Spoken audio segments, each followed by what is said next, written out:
I knew the ship was taking on water the moment Mark Benson chuckled at my audit report and said, "Relax, we've got antivirus." That's like telling a ship's captain the life vests are overkill while the hull's already cracking. It was August 2016, and I had just spent 4 weeks combing through every corner of our 20-year-old financial software infrastructure at Pacific Crest Banking in San Diego. I'd flagged expired API tokens, forgotten staging servers and third-party vendors whose login credentials were literally password. But to the newly minted Chief Information Security Officer, a 34-year-old marketing transplant who got the job through his brother-in-law on the board, I was just being too negative. Mark's grand idea of cybersecurity was uninstalling half my risk protocols and telling the board, "Don't worry, I've upgraded us to premium antivirus." I wish I were joking. I'm not. If you're still here, don't be like the 90% who read without hitting like or subscribe. Think of it as keeping the lights on, while I keep the corporate disaster stories coming. Anyway, back to the slow-motion train wreck. The day I submitted my final audit, the air felt heavy, like a verdict had already been handed down without me in the room. My report listed 28 vulnerabilities, 7 rated critical. I even used a heat map so simple that Carl from finance, the same guy who once fell for a Nigerian prince email, could understand it. Not a single follow-up. No questions. Just a Slack reply from Mark, a thumbs-up emoji. That Monday, he strolled into the executive meeting like a man about to cure cybersecurity with charisma alone.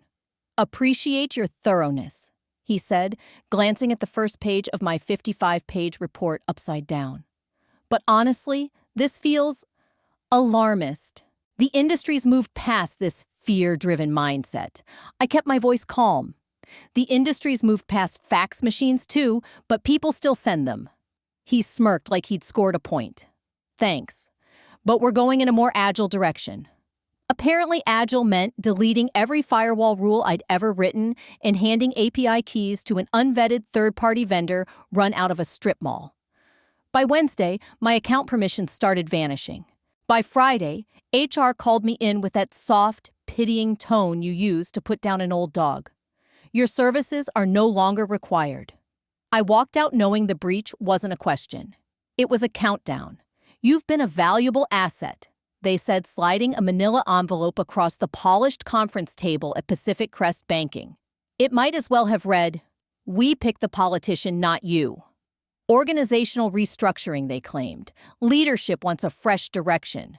I stood slowly, my fingertips brushing the envelope. I didn't open it. Didn't need to. I'd already seen the warning signs buried in the server logs. For months, I'd suspected I was being eased out, not because I was failing, but because I was too competent. And competence makes certain people nervous, especially those who believe cybersecurity is just an app you download. "Before I go," I said evenly, "can I at least remove my backup tools? I've got some local scripts I don't want interfering with your fresh direction." They nodded, barely listening, probably already thinking about their next meeting. So I logged in one final time and deleted the obvious tools. But I left one thing behind, a quiet little directory buried deep inside a shared drive labeled Vendor Billing Archive 2015. It looked like invoice clutter. It wasn't. Inside was my Honeypot, a decoy network segment laced with breadcrumb files, timestamp traps, and a hidden logging script that fed data to an off-site cold drive. The execs had no idea it existed. Only I had the credentials. It wasn't revenge. Not yet. It was insurance. Because when a ship goes down and you're the only one holding a life raft, suddenly you're not paranoid, you're the investigator. The cracks had started showing in a meeting 2 weeks earlier. That was when Mark Benson, our visionary CISO, took my work, stapled it to a PowerPoint, and torched it in front of 18 silent faces. It was our weekly InfoSec sync. I came prepared with a red alert our sandbox access tokens hadn't been rotated in 180 days, and a third-party dev vendor still had production access. That's the kind of thing that makes a real CISO break into a sweat. Mark just sipped his Diet Coke and leaned back like he was about to deliver wisdom from the mountaintop. I was 3 minutes into presenting my audit deltas when he cut me off. "Look, this isn't 2002. We don't need all this overkill. We've got antivirus. I blinked. The room went dead quiet. Someone coughed, then wished they hadn't. He wasn't joking. Antivirus? To stop credential stuffing and cloud injection exploits. We're pivoting, he said. Less gatekeeping, more enablement. Right. And fewer lifeboats, more deck chairs. You get what I'm saying? Mark asked. I didn't feel anything except a flush of heat creeping up my neck. I tried to respond, but when I mentioned the unrotated tokens, he waved a hand like I was background noise in his conference call. I appreciate your thoroughness, he said. Really? But our security posture needs to evolve. Posture. Mark was talking about posture, while our internal API gateway sat one misconfigured rule away from being an open buffet for bad actors. I scanned the room. No one met my eyes. Colleagues I'd worked beside for years suddenly found their notepads fascinating. By 4:00 p.m., my access to Git was gone. Stick around the next chapter is where the tables really turn. Subscribe now so you don't miss the moment they realize I'm not just back in the game, I'm holding all the cards. By noon the next day, my admin privileges for the cloud dashboards vanished. The final blow landed Friday morning, a calendar invite titled Restructure, Planning Confidential. Charlotte from HR was there, wearing that soft smile people use when they're putting down an old dog. Unfortunately, your role is being eliminated as part of our modernization initiative. I nodded. No yelling, no tears. Just the cold clarity that settles in your bones like a January wind off the Pacific. Mark didn't even show. Coward probably sent an emoji.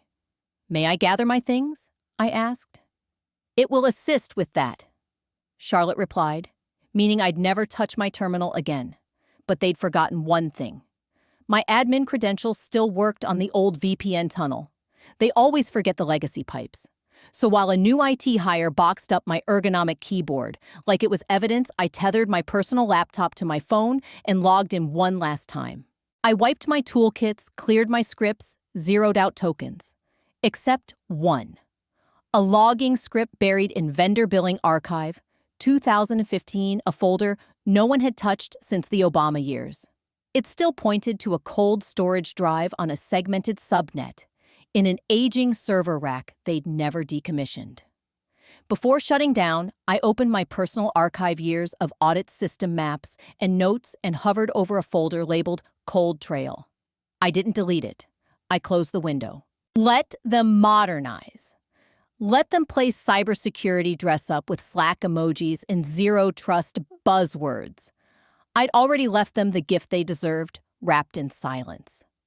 The morning after I turned in my badge, I brewed a cup of Earl Grey and surveyed my living room. 17 years. And all I took home was a box of tangled charger cables, 3 wilted aloe plants, and a severance check that wouldn't cover a single penetration test. The Slack messages went silent almost instantly. People I'd mentored, defended in executive meetings, even sat beside during 2:00 a.m. Downtime crises gone. No goodbye email, no virtual card. Just a vacuum like I'd never existed. By the time I got home, my credentials were already dead. Out of habit, I tried logging in an hour later. The system's polite little banner flashed, "Access denied. Contact your administrator?" Funny. I was the administrator. So I brewed a mug of Earl Grey and opened the only dashboard that still answered to me, my own. I'd built quiet API endpoints that scraped public-facing infrastructure data the company assumed was invisible. But it wasn't. There they were. DNS leaks, certificates past rotation, open S3 buckets waiting for someone to notice. Mark had slammed the blinds shut, but left the door swinging wide open. I watched from outside like a ghost, observing the living fumble through a seance they didn't understand. Every day brought another gem on their internal blog, streamlining our stack.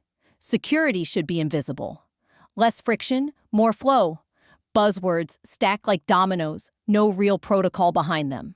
Reading between the lines, I saw it clearly. They'd gutted my firewall rules, replaced zero-day monitoring with a shiny managed service that photographed well on a dashboard, but missed everything backstage.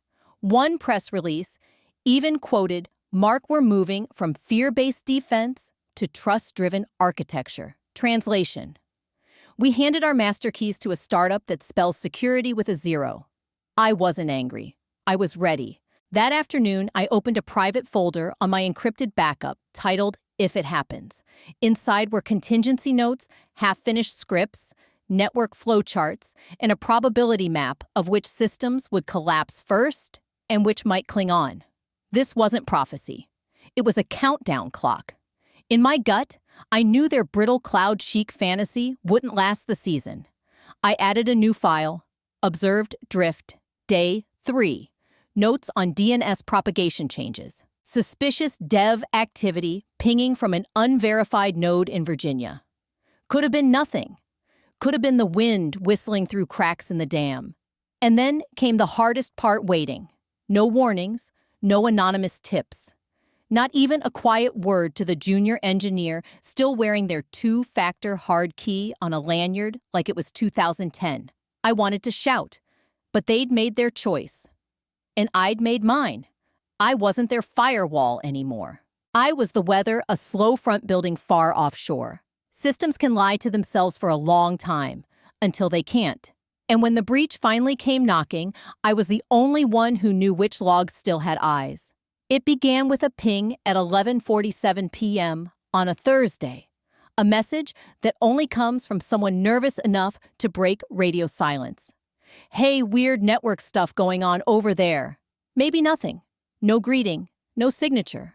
Just a gray bubble on Signal from a former colleague who hadn't acknowledged my departure, hadn't liked my farewell post, hadn't even emoji reacted to my final audit summary. And yet, here they were, whispering into the dark like a kid daring the ghost to answer. I didn't reply. Not yet. Instead, I pulled up my old monitoring tools, the public ones. The mirrors I'd built long before Mark Benson's cyber modernization campaign took a chainsaw to anything that actually worked. Nothing intrusive, nothing illegal. Just quiet heartbeat checks on exposed APIs, SSL certificate behaviors. DNS changes the kind of details that squeal before they scream. And there, it was erratic endpoint pings, ports opening then slamming shut mid-handshake. Latency spikes on the billing gateway. Their front-end content delivery network flapping like a fish on a dock. Then at 2:08 a.m., one of the API keys that hadn't budged in 2 years suddenly authenticated from São Paulo. I closed my laptop slowly, savoring the quiet hum of confirmation behind my teeth. It had begun. By morning, Twitter was churning with whispers. Customers complaining of login errors, a payment vendor tweeting about intermittent outages with upstream partner systems. Inside the building, I could picture Mark, pacing in his designer sneakers, chugging cold brew frantically, Googling what origin path injection meant. And then came the memo, forwarded to me at 8:31 a.m. by an anonymous saint in marketing subject minor system irregularities. Fully contained. We've observed some minor inconsistencies across a few internal services this morning. Our vendors are working with us to ensure smooth restoration. There is no breach. No data has been lost. No need for alarm. Mark Benson, Chief Information Security Officer. No breach. That phrase is blood in the water for people like me. You don't send a memo saying there's no breach unless there's absolutely a breach. I reread the message and smiled. It was happening. All I had to do was let gravity finish its job. From the back of my desk drawer, I pulled out a matte black thumb drive I used to call the Lazarus stick. On it sat decrypted access tokens for forensic utilities, log readers, and the private keys to Cold Trail still quietly running in that forgotten corner of Pacific Crest's architecture. No one had ever noticed that the Folder Vendor Billing Archive 2015 never triggered an alert. That was the beauty of it. Too old, too boring, too neatly labeled to draw attention. And now it was the only eye still watching. I brewed a fresh cup of Earl Grey and opened a new file in my If It Happens folder. Active, drift detected. Logged the time, the packet anomalies, and even pasted in Mark's minor irregularities memo as precursor phase. Outside, the streetlights flickered in the wind. Inside, I waited with the calm of someone who already knew where the bodies would surface when the dam broke. It hit just after midnight on a Tuesday, the way all uninvited chaos does. Silent at first, then screaming. By the time Mark's team realized something was wrong, the encryption payload had already devoured payroll's CRM operations and half the legal archives. Servers dimmed one by one like dying street lamps, their files blooming into gibberish with a cheery ransom note attached. Your files are encrypted. Pay 800 BTC or say goodbye forever. Love, Black Chill Group. At 1:43 a.m., the first executive called IT in a panic. No one could log in. Dashboards threw 500 errors. By 2012, the high availability environment Mark had bragged about in his all-hands speech was flatter than the I-5 through the Central Valley. Even the mirrored backups, those precious redundant cloud replicas, were infected. Turns out if you automate syncs without segmentation, you just teach the virus to waltz in stereo. The board woke to a chain of texts that read like a heart monitor in cardiac arrest. One VP screamed so loud his Ring doorbell registered it as a disturbance. Another tried to restore a database from an off-site NAS that hadn't been mounted since 2021. And Mark He was escalating to vendors. Corporate code for Googling how not to cry on Zoom. By sunrise, the breach had a body count 86% of internal systems inaccessible. Payroll delayed, contracts gone. Customer service lines flooded with furious clients whose records were now hostage to an Eastern European sadist, probably working out of a Starbucks with a fake VPN. And the insurance? They laughed. Mark had skipped the mandatory quarterly penetration test, the gaps documented by me in my final audit. Mark had even scrapped the multi-factor rollouts I'd staged as redundant safeguards. No proof of due diligence, no safety net. The insurer's response came in a 3-line email. Coverage denied. Clauses 14.3 and 14 breached. Best of luck. I'm told the CEO hurled a stress ball so hard it chipped the edge of his Italian espresso machine. Meanwhile, I slept like a baby. No buzzing phone, no Slack pings, just the soft whir of my air purifier and the distant hum of corporate collapse. At 8:07 a.m., I opened my laptop. The access log showed one anomaly: the Cold Trail drive had been pinged but not breached. The payload had scanned every accessible directory except one. Vendor Billing Archive 2015. Still untouched. Untouched because it was dull. Untouched because it sat walled off behind a logging protocol Mark didn't even know existed. Untouched because I built it that way. Inside the logs, ticked on timestamps, IPs, access trails, entry vectors, the ghost was still watching. And now it had something to say. By noon, the war room looked like the set of a tech-themed hostage movie. Half-lit faces, legal pads bleeding ink, sweat stains spreading under $600 shirts, laptops lined up like tombstones, each blinking the same cruel verdict: access denied. Legal barked into phones. Eat flipped through dusty disaster recovery binders that had never once been tested. And Mark hunched over a whiteboard trying to map the attack surface like a kid playing connect the dots with overcooked spaghetti. The only thing he diagrammed correctly was the shape of his own coffin. That's when one of the junior engineers, Ryan, I think, paused mid-sentence during a frantic recap. Bright kid perpetually smelled of Mountain Dew and existential dread. Wait, didn't she build something? Like, separate. Everyone froze. She who legal asked. The old director. Before, the restructure, she had this weird folder set up. Cold. Something. A silence so heavy dropped over the room the HVAC clicked in protest. That was decommissioned, Mark muttered. Irrelevant architecture. Then why, Ryan said, pointing at the network map, is it the only place still pinging internally? And there it was, one lonely green light in a sea of red. Vendor Billing Archive 2015. Still online, still logging, still breathing. The CEO shot up so fast his chair slammed into the wall. Get me everything you can on that folder. Now. 10 minutes later, they had the logs, read-only time-stamped clean. Every directory the ransomware touched, every system it tried to breach, every file it failed to corrupt. But there was no decryption key. Because those logs weren't part of their shiny new system, they were routed through Cold Trail. And the only authentication that unlocked Cold Trail was mine. The realization hit Mark Benson like a wet sandbag. The CEO turned to him, voice flat and lethal. Why weren't these logs part of the standard audit chain? Mark stumbled. She didn't document. Those weren't. The CEO didn't blink. Did you delete her scripts? Mark hesitated, then muttered, they were legacy. The room went still, not the confusion of not knowing, the silence of everyone suddenly realizing exactly what that word really meant. Legacy. Ignored wisdom. The general counsel glanced up from the printouts. She's the only one who has the full picture. Without her, we're blind. The CEO exhaled sharply. Then get her on the phone. There was no pride in the order. No apology yet. Just desperation wrapped in authority. They didn't want me back. They needed me. And I'd been waiting for that moment since the day they slid me the envelope. The voicemail landed at 6:12 p.m.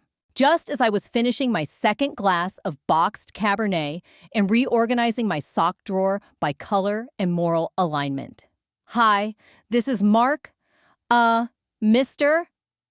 Atwell from the board. We were wondering if you'd be open to discussing a short-term engagement, consulting specifically. We're in need of some specialized guidance. Specialized guidance. That's one way to say, the guy we replaced you with used policy as toilet paper, and now our data's being held hostage by someone named Boris in Belarus. I listened to it twice, not for clarity, for satisfaction. Then I forwarded the voicemail to my attorney. Her reply was a PDF scope of work, emergency response engagement, rate $700 hour, prepaid retainer. Clause 14, client shall issue a formal written acknowledgement of wrongful termination and a public apology signed by the CEO entered retroactively into my personnel record. I told her to send it exactly as written. 10 minutes later, they agreed. The next morning, I reached for my favorite navy blazer, the same one I'd worn during the 2019 DDoS cleanup when I stayed awake for 40 straight hours and outpaced 3 AWS engineers who thought load balancers were urban legends. A swipe of red lipstick followed not for intimidation, but because it leaves a mark on coffee mugs that says, I own this room. Then I walked back into Pacific Crest Banking like a ghost made flesh. Security barely looked up. My badge had been reactivated, but I left it clipped inside my purse. If they wanted proof I belonged here, they could check the access logs I'd written myself. Inside the office smelled of panic and industrial carpet glue. Desks sat abandoned mid-keystroke. A post-it with someone's VPN password clung to a monitor like a desperate confession. 2 employees passed me in the hallway without making eye contact. I didn't slow down. Then I saw him. Mark Benson, loitering near the server room like a mall cop guarding a vending machine that had already eaten the change. His trademark smirk was gone, replaced with a strained, chalky look. He nodded, a jerky little movement like a marionette with frayed strings. I didn't nod back. Hey, I don't, he began. I'm not here for you, I said, breezing past. Conference room D had been transformed into a triage bay. Whiteboards scrawled with incomplete timelines. Half-eaten sandwiches sweating under plastic wrap. Legal counsel with raccoon eyes from sleepless nights. Someone muttered, she's here, like I was a grim reaper in a blazer. I set my purse on the table, opened my laptop, and placed the black thumb drive on the glass like a loaded revolver. Before we start, I said a few things. The CEO nodded, lips pressed into a bloodless line. First, I run this room. No one speaks unless I ask. Second, if Mark interrupts, I leave. Third, I pulled a folded sheet of paper from my bag, the signed apology. You'll initial this copy before we go further. A pen clicked. The line was signed. Just like that, I was no longer the fired director of security. I was the ghost in their machine, and they had no choice but to follow my lead. The war room stank of desperation and burnt coffee. Power cords coiled like vines, monitors blinked with half-booted consoles, and every executive looked like they'd slept in their ties if they'd slept at all. I took my seat at the head of the table, not by invitation, but by gravity itself. No one spoke as I plugged in the thumb drive and opened the only logs that still mattered. The untouched records from Vendor Billing Archive 2015 glowed on the screen the same wasted disk space Mark Benson once dismissed. Now it was the last clean mirror of everything that had gone wrong. I projected the first time-stamped entry. Initial breach came through a deprecated third-party development environment, I said, tapping the log with my stylus. Authentication bypass was executed using a stale API key 1 that should have been rotated 90 days ago. It wasn't. The room leaned forward in unison. I scrolled. Once inside the payload staged itself in a container, the new cloud access framework classified as non-sensitive. From there, it escalated privileges using cache tokens left active after your last vendor automation push. Legal counsel began scribbling furiously. The CTO looked like he might lose his lunch. Mark cleared his throat. Well, that key, I didn't even look at him. You missed it because you deleted the script I built to monitor key aging. The one I flagged 6 times in my audit report. The one you called noise. He froze mouth open halfway through a sentence that had no bridge to land on. I turned back to the projection, calm and steady. Despite the titles in the room, it felt like a classroom, and I was the only one holding the chalk. As of now, I continued, there are 3 uncorrupted network segments still viable. We'll reroute DNS through the legacy tunneling I left in place. Backups are recoverable from pre-payload mirrors, stored locally outside your so-called frictionless cloud cluster. Someone across the table whispered, she built an off-grid fallback. She documented it. Another muttered, you just didn't read past page 20. For the next 4 hours, I walked them through the digital wreckage step by step. We dissected the malware signature, restored configuration files manually, isolated user sessions as carefully as if we were removing tumors from a brain. And with each passing hour, the system began to breathe again, not because of Mark's vendors or their agile buzzwords, but because I had stitched a parachute out of paranoia and precision labeled for fools and ignored until now. At 5:38 p.m., the first clean login came from accounting. At 6:02, the HR portal blinked back to life. And at 6:27, someone finally whispered, she saved it. I didn't reply. I just closed my laptop, stood and pocketed my thumb drive like a queen reclaiming her scepter. They didn't clap. This wasn't a movie, but no one met Mark Benson's eyes. They didn't need to. The silence was louder than blame. The press release went out Thursday morning like a limp handshake. We're pleased to report that partial restoration is underway. Our systems team and external partners have made significant progress. At this time, customer data appears unaffected. We appreciate your patience. No mention of how the breach began. No admission of negligence. And absolutely no mention of the woman who dragged their digital carcass back from becoming the next front-page cautionary tale. I read it once, then again. My name was as absent as their humility. I didn't care. Not really, because while their PR team was busy polishing a corporate disaster into a golden egg, my inbox was on fire. 5 offers by noon. 3 were direct poach attempts from competitors. One CTO's entire email read, how fast can you start and how much do you want? And then the cherry on top, a VC firm. We fund people like you, not companies like them. I flagged it for later. First, I had one last piece of housekeeping. I logged into their file server, still limping, still held together with duct tape and stubbornness, and uploaded a single PDF into their internal compliance folder. File name, audit, recommendations, you ignored. PDF. Inside every flagged vulnerability, every risk I documented, every legacy process, Mark had scrapped to make room for his buzzword-laced vision of cybersecurity as a vibe. All dated, all time-stamped, all proof. At the bottom, a single line in 12-point Arial. You had the blueprint. You chose to burn it. They billed my hours without a peep, 63 to be exact. No discounts, no rounding. I made sure the invoice included travel meal per diem and hazard pay. My lawyer added a note at the end, restoration made possible via my full name consultant.